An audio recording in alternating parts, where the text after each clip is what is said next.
నష్టపోతున్న మామిడి రైతులకి అండగా జగన్మోహన్ రెడ్డి గారు బంగారు పల్లెనికి వచ్చినప్పుడు ప్రభుత్వం ఎలా తప్పించుకోవాలని చూస్తూ ₹4 ప్రభుత్వం తరఫున, ₹8 ఫ్యాక్టరీ తరఫున ఇస్తామని వాగ్దానం చేశారు.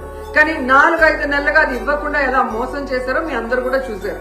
వీటి కోసం రైతులు పోరాటం చేశారు, వైఎస్ఆర్ కాంగ్రెస్ పార్టీ పోరాటం చేసింది.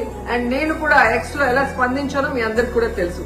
ఈ రోజైతే ప్రభుత్వం తన తరఫున ఇవ్వాల్సిన తన వాటాగా ₹4 లెక్కన 40,795 మంది రైతులకి 46,000 మెట్రిక్ టన్నుల తోతాపురి మామిడికాయలకి మరి ఈ రోజు 185 కోట్లు వేసింది.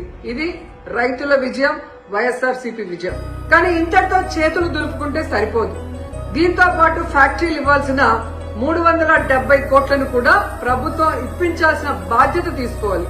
ఎందుకంటే ఆ రోజు ప్రభుత్వం చెప్పింది కాబట్టే రైతులు ధైర్యంగా ఫ్యాక్టరీలకి తోతాపురి మామిడికాయలు తోలటం జరిగింది. సో ఈ 370 కోట్లు కూడా రైతులకు చేరే వరకు రైతుల పోరాటానికి వైఎస్ఆర్సీపీ అండగా ఉంటుందని హెచ్చరిస్తున్నాం.